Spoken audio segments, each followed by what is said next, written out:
Hey, it is I, Patrick Lovell, Truth Bomb riffing on Monday, Labor Day, September 4th, 2023, approximately 4:40 p.m. my time. And man, I got rocked on Saturday, like so many of you out there, I'm sure. The passing of Jimmy Buffett was really, I don't know, shocking to say the least. And I had this sort of like, I don't know, like kind of a quick rummaging through my mind. I mean, there was a time period in my life where I was definitely partying hard, and Jimmy Buffett music was in the background, quite a bit of it. I was fortunate enough to spend some time in the Caribbean and do some sailing and do some scuba diving and all that sort of lovely lifestyle. That was some definite partying as well, and yeah, the yacht rock thing was pretty freaking amazing. And God, did I love Jimmy Buffett. Later on in his years, I don't know. I guess I didn't have much judgment. I think he definitely capitalized on the whole country music sort of thing, finding the beach, if that's a correlation. I think I actually heard Jimmy say that once before on Parrot Radio on Sirius XM. But regardless of all of that stuff and the capitalization of Margaritaville, I was like, why wouldn't you, man? I was a big fan. I loved. In fact, I do have a number of shirts that I got at Hotel Margaritaville, and and all of the rest of it.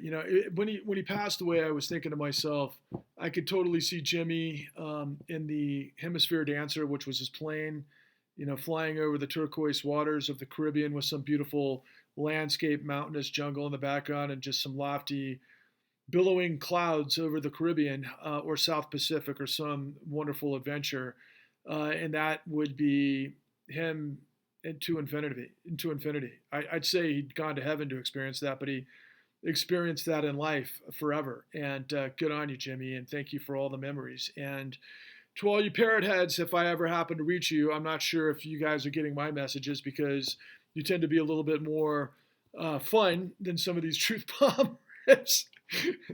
And trust me, I don't want to be the bringer of bad news, but it's what happens when you become the producer. And then other two deaths that kind of struck me as odd. Steve Harwell, the lead singer of Smash Mouth, passed away. I was never a huge fan of the band, and the guy was, my generation. I'm sure he's in my age range, and I don't know what the cause of death was, but it's kind of like, you can only remember the one song of Smash Mouth that kind of relived itself over and over in memes. But he passed away, I believe, today. But interestingly enough, the wife of my namesake, that is one of the causalities of one of our hashtags that has driven me for a very long time on more fronts than one, but a woman by the name of Marilyn Lovell. You might remember from the movie not Forward 13, pardon me, that was my film, Apollo 13. She is Jim Lovell's wife. Jim Lovell was the astronaut, one of the guys with the right stuff, one of the premier American astronauts. My last name is Lovell, and he was the captain. I believe that was actually his title, but I don't know, commander probably. In fact, I think it was Commander Lovell of Apollo 13, where we get the concept that failure is not an option. So Godspeed to Jimmy Buffett and Steve Hartswell, and then of course Marilyn Lovell and all of the folks that are in their lives. But it does give me pause to kind of think about how fast life flies and how important things are, and how we have to take advantage of and make the most out of every moment.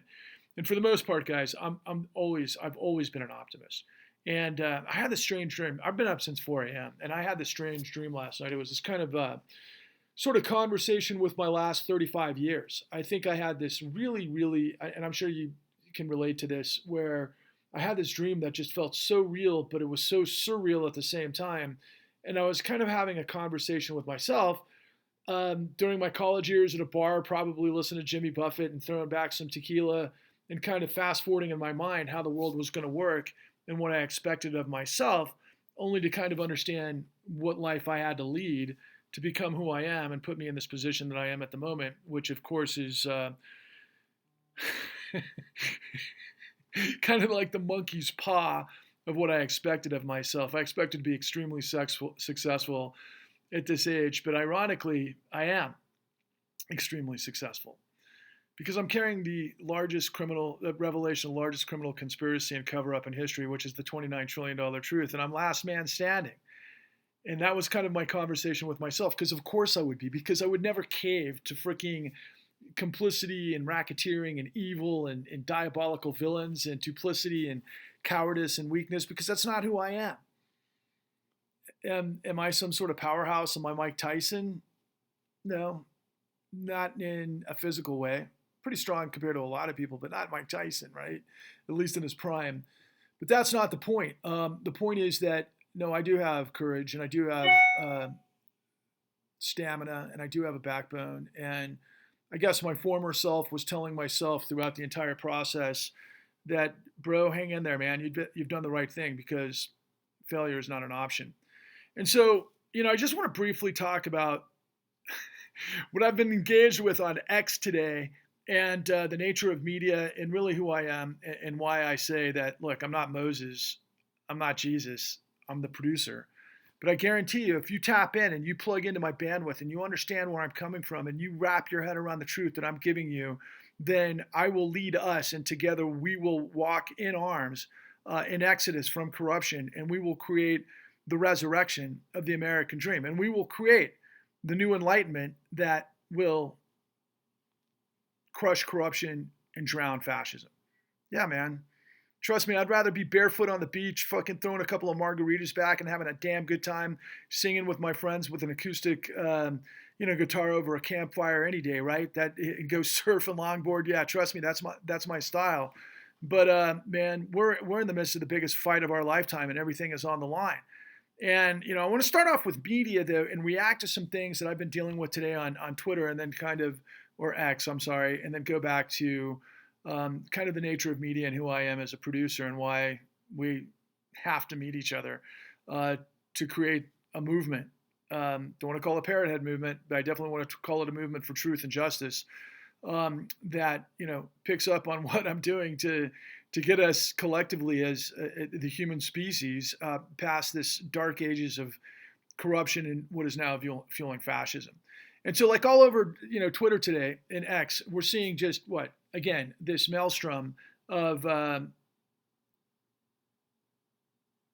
pseudo-Nazis, neo-Nazis for sure, all over the place. We saw these guys in Orlando, and quite frankly, when I was looking at because I saw it all over the place, I was looking at these clowns with their face covered like they were Hezbollah, but with their swastikas, and then, the leader whose face had all of these tattoos on it like he just got out of prison, and he looks like the zombie apocalypse to me.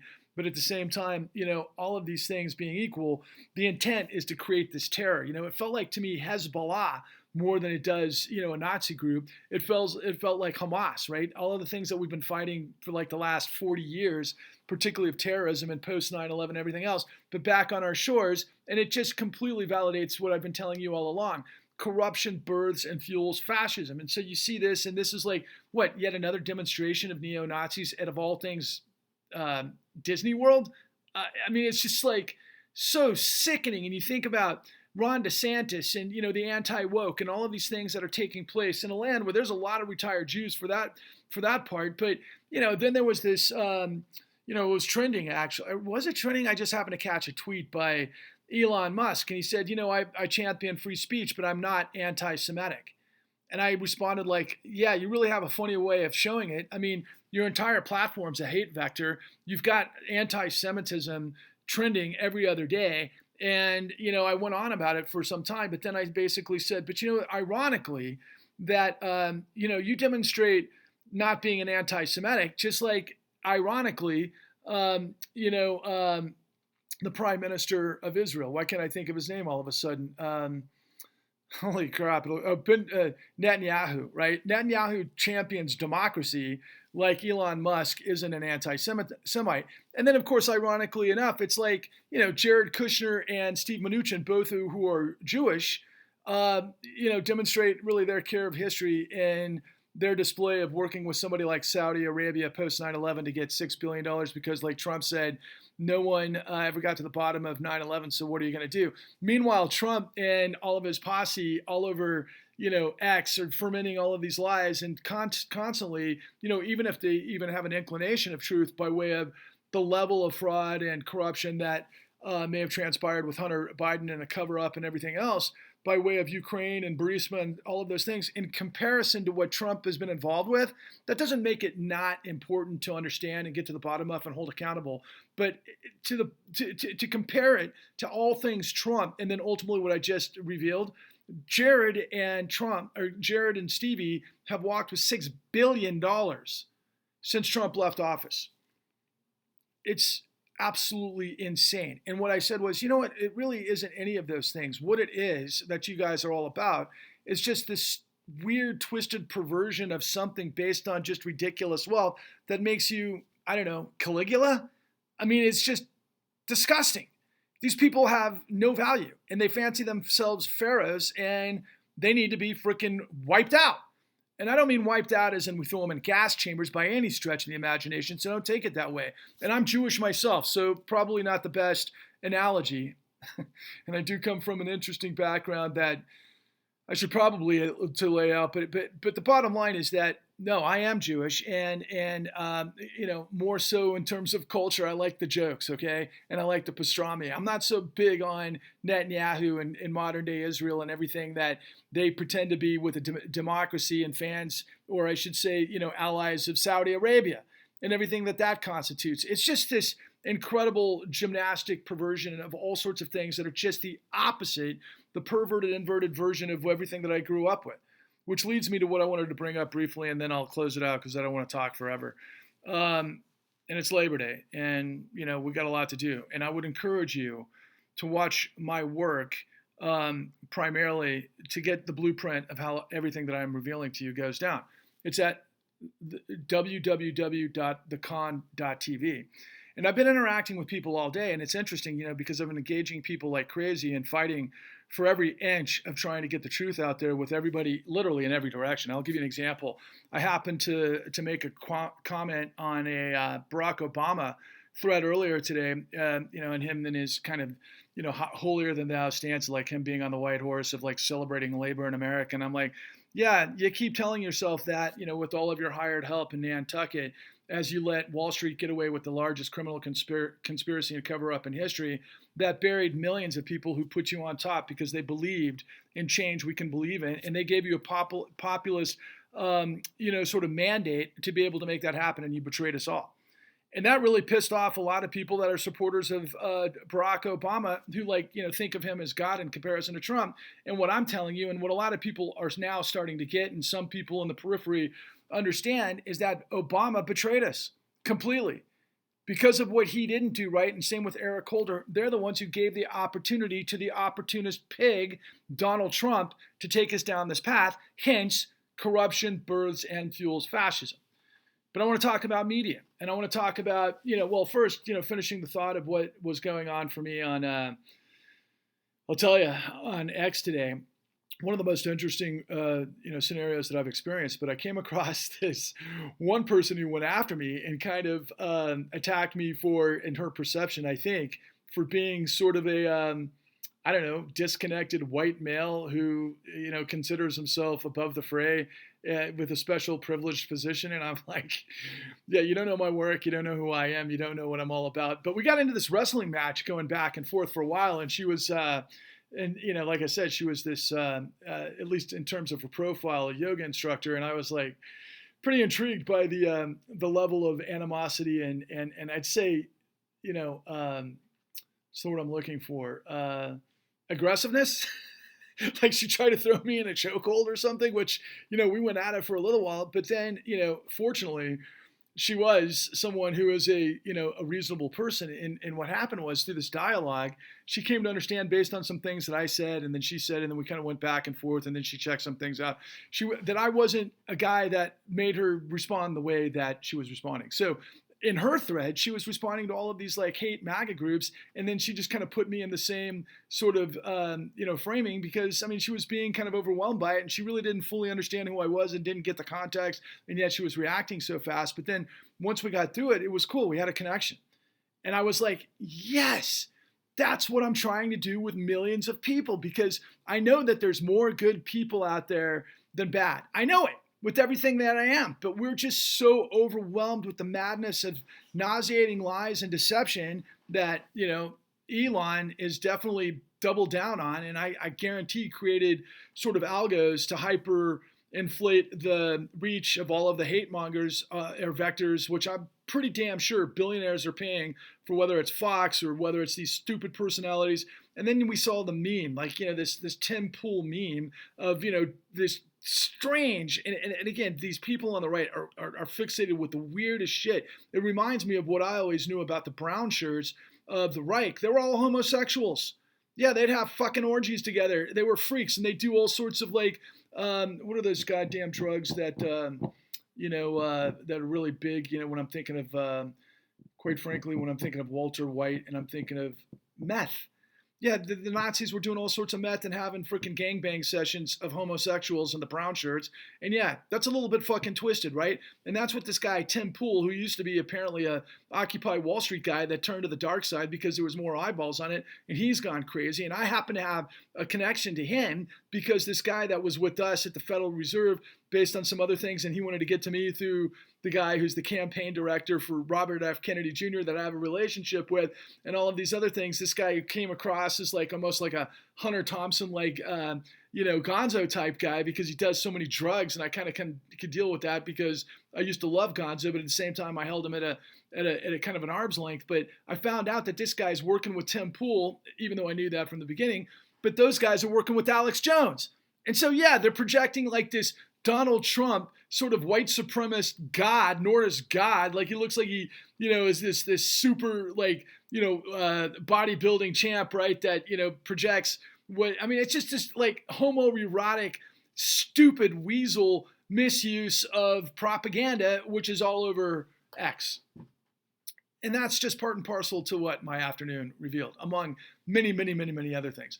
But ultimately, I mean, look, the biggest conundrum of it all that created all of this situation is the collapse and the failure of media. Now, any of you have, checked out my truth bombs before, you've heard me say this, so I apologize, but it bears repeating. By the way, please like and subscribe and share. I think I'm on the verge of getting a lot of audience. I don't know, I feel pretty zen about the whole thing, all things considered. But the long and the short of it is that, when I grew up, I was born in 1968. 1968 was an extremely volatile time. Obviously, the assassinations of John F. Kennedy and Martin Luther King and Robert F. Kennedy, I believe, happened in 68 as well. But Vietnam and all of the turmoil of the anti-war movement and the civil rights movement and all of those things that were coming through the thread really put America into this kind of like tumultuous, tidal wave that ultimately created the culture wars, right? And those culture wars are with us today, particularly as it relates to media. And I'll put, a quick, sort of exclamation point on Roger Ailes, who at that time was working with Nixon, which was the brainchild of what would become Fox News with Rupert Murdoch, right? And that all happened at that time period. And as you fast forward throughout the era, we used to have a gold standard in journalism in this country. Obviously, there wasn't as much noise. The news departments were really protected. They weren't part of the money-making apparatus. They didn't function on eyeballs. They functioned on truth as the fourth estate.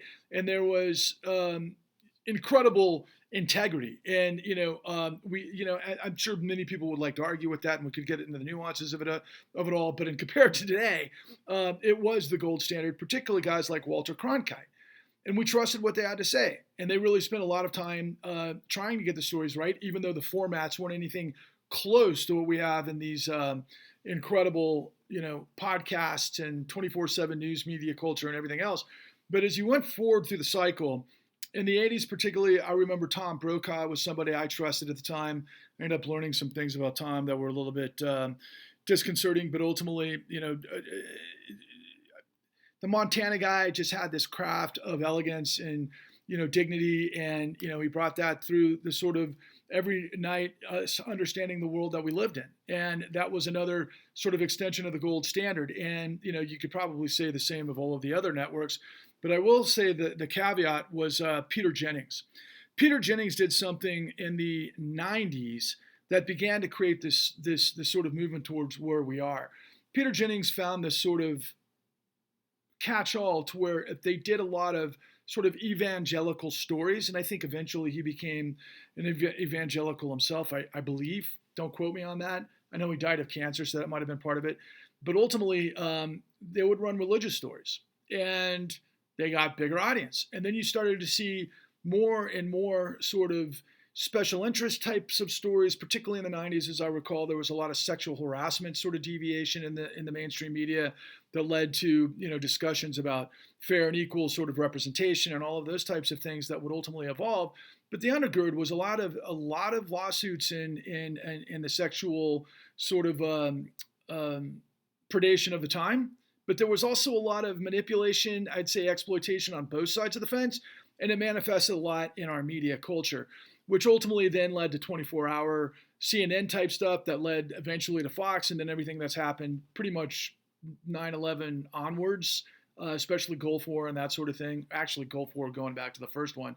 But the sort of aperture of how media approached journalism started to evolve and change and get very, very hyper-focused on ratings and eyeballs and telling people what they wanted to hear in a way that they wanted to hear it. And Fox News became the ultimate arbiter of that. And I would say CNN was doing the same thing for a very long time in their brand. And then, of course, MSNBC would do it later. But, over the course of the last 20 years, I mean, since 9/11, I still can't believe this to this day, that 9/11 immediately, and I've seen these clips on YouTube, and I've seen them a million times of trying to think of the one personality who was at NBC, whose name will come to me in a minute, but I remember seeing this over and over and over, where everybody was responding to 9/11 like it was a natural disaster. I mean, we saw this plane fly into the Twin Tower, and I remember, because I had my own sort of story that was going on that was relevant to 9/11, but on news, I wasn't surprised by it at all. But when we saw the second tower plane hit the second tower, and then it ultimately collapsed, I mean, it was just like there was this shock, and there was like, what? And then there started to be conversations in the periphery about, maybe it was a terrorist attack, maybe it was bin Laden, even though the red flags were blinking red for 2 years in advance of that, plus terrorist attacks, at our embassy in was it Kenya? I can't remember what the embassy was, and the attacks on the coal and that sort of thing. I mean, there were a ton of terrorist attacks at that time, and obviously Al Qaeda, Osama bin Laden, offered a fatwa on CNN. So it's not like we didn't see this coming. And of course, our intelligence agencies, as it turned out, did see it coming. Not only did we see it coming, but we knew where the terrorist cells were in the United States. We knew who they were funded by. And then the information didn't get to all of the different sort of coordination to be able to stop the terrorist attacks in advance. And I've always thought, well, maybe there's something to that. Maybe there's something to what I would refer to as Darth Vader 1.0, which was Dick Cheney, as having some sort of maybe reason, call it Halliburton, for the outcome in the direction that it went, not to mention the military-industrial complex and everything else that maybe Donald Trump happened to infer when he said at the Live Golf Tour last year, nobody ever got to the bottom of 9/11. So what are you going to do, right? I can't tell you how much I want to see him pull a Joffrey Baratheon for that comment and get what's coming to him, for everything that he deserves and everything else. But it's the media that fixates on cover-ups and continues and perpetuates the system on behalf of who they're getting paid by. It's access to power. It's no courage in journalism. There was a guy who's in our production called the Con. His name is Jesse Eisinger, and he is an incredible journalist for ProPublica, and he wrote a book that led me to him called The Chicken Shit Club, where he revealed the same type of patterns of not prosecuting at the Department of Justice as a result of not being able to get convictions and not wanting to rock the boat of the biggest companies on the planet, which gave us ultimately what happened in 2008. And if you understood what happened in 2008, it's just another version of 9/11, quite frankly, where instead of it all happening right before our eyes, it happened behind the scenes over decades, and then ultimately led to a catastrophic financial terrorist betrayal of what was once everything that makes the United States. That was personified, quite frankly, by the American dream in the household that gives families the opportunity to be safe, to be able to do all of those things that we do in our society. But what we've done for the past 4 and 5 decades is we've ultimately destroyed the golden goose. We've created financialization, which led to this level of fraud and predation that started off in the 90s. If you understand anything about the Predator's Ball and Michael Milken and all of the RICO scenarios that were happening with junk bonds and SNLs and everything else, that was phase one. And by the way, Donald Trump was involved with all of this stuff, of which most media completely missed. We saw bits and pieces of it the whole time, and I knew about it the whole time. In fact, everything that I am and everything that I'm personifying to you and everything that I'm trying to get through to you, I knew in the 90s. But it took me literally after 2008 and the entirety of the world collapsing to have to ask questions that didn't make sense to go find the answers that now are the most important answers that exist.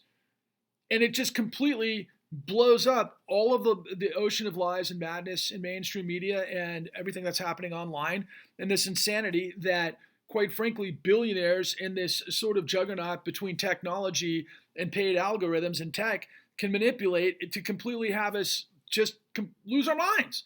And like what I was seeing with this crazy looking, neo-Nazi thug that looked like he came out of the zombie apocalypse. I mean, I'm like, that's the expression right there.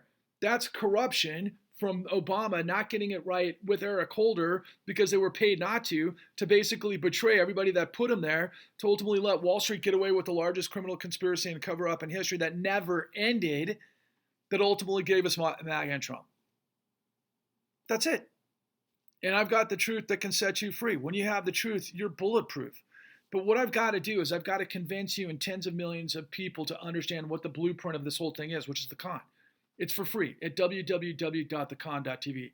But what I'm trying to create is a tidal wave populist crusade to purge corruption. Because if you, me, and everybody you see who isn't a Nazi, who champions dignity and decency and integrity and sustainability and beauty, if we come together in unity, we will crush the misery of tyranny. We have got to defeat corruption and fascism, and we've got to do it now, because if we can do that and we can get rid of these forces of evil, there's nothing the United States can't do. We can create a new, pathway to an amazing dynamic future that solves all the problems that have confounded us now. And ultimately, what I'm telling you is the intersection of it all. Why? Because what I revealed to you is our Federal Reserve, after the collapse of the largest RICO racketeering in the history of the world, of which that I prove that the government is demonstrating in all facets of Trump right now. Trump is basically being taken down for defrauding the United States through documentation fraud and racketeering. To basically it's illegal, right, on all fronts, and all of the 91 indictments and the 4 different vectors and more to come, especially through the AG's office of the NYAG's office, which are going to prove in these civil settlements in this $200 million case against Donald Trump every single thing that we lay out to you in the con. That's been going on for 4 to 5 decades. And so what I'm trying to get to do is twofold. One, I've got to erect a new media platform that destroys all of the lies that, including the New York Times, the Washington Post, MSNBC, CBS, CNN, Fox, all of them. Why? Because they didn't tell you this truth. They hid it from you. None of them have credibility. I am the only guy standing that has the entirety of the story and the access to the guys with the wherewithal that could take this whole goddamn system down if I could create a critical mass. So I've got to create a platform. I've got to create a new sort of vertical that actually, where the truth has value, where we reinvigorate investigative journalism, and it's got to be a people-funded situation. Why? Because over the course of the last 20 years, literally, hedge funds and asset managers have bought every major newspaper in the United States, as well as billionaires, the biggest, what we call our marquee sort of, paper of record between the New York Times and the Washington Post, and same with the LA Times and so forth. And yeah, it all takes money. And you all, as an audience, you're all buying lies. You're all buying lies. And this whole thing is just this makeshift, and I got to be honest with you, I am an entrepreneur. I am a capitalist, and I want to capitalize on all the lies and deception to create a, wellspring of truth. I do. Is it to make me rich? No, I want to save the goddamn planet and hold these bastards accountable for everything that they're doing until they destroy us all, which is what they're willing to do. If they could let 9/11 happen, 2008, I don't know what the hell to tell you about COVID. I'm still trying to sort all that out, but I do know all of the financial apparatuses that took place during that time period, including all the PPP loan fraud that many of you guys are up to your eyeballs in. But look, for all of you who aren't, that are getting played, that are getting destroyed, I know more and more of you are listening. You've got to share. You've got to check out everything we're doing. If you can, I would request that you invest $13 with our initiative to move this whole thing forward. And eventually, if I can get enough of you in, I want to I want to try to be a kind of like a Bob Geldof like personality where I take this Lollapalooza like revelation on the road, like an old school barnstorming tour to the United States. The people in the United States, meet them what they are, get to the millions of people in person, lay this whole thing out, and eventually get to Washington, D.C. under the gaze of Abraham Lincoln, who said, "A nation of, by, and for the people shall not perish from the earth." That's where I come from. You want to put my ideology to the test? Where I am is somewhere in a continuity from Jefferson to Teddy Roosevelt to obviously Abraham Lincoln, Teddy Roosevelt, FDR to Kennedy, that's pretty much the deal. I mean, I could go on and on and on. I don't want to talk for many hours. Look, the bottom line is that failure is not an option. Rise, roar, revolt, onwards and upwards. And I promise you, if we come together and we create this tidal wave populist crusade to purge corruption, we will build this monumental enlightenment that will make us feel like I think where Jimmy Buffett might be right now. And his hemisphere dancer above the clouds, above the turquoise ocean, singing, I don't know, so many lyrics are coming to mind. What would be the appropriate way to send out of here with a Jimmy Buffett? Look, the sea's in my veins, my tradition remains. I'm just glad I don't live in a trailer. Or a pirate looks at 40. I made enough money to buy Miami, but I pissed it away so fast. Never meant to last. Time's running out, people. We got no more time left, man. We have got to rise to the moment now. Thank you for listening. Please like, share, and subscribe. Onwards and upwards.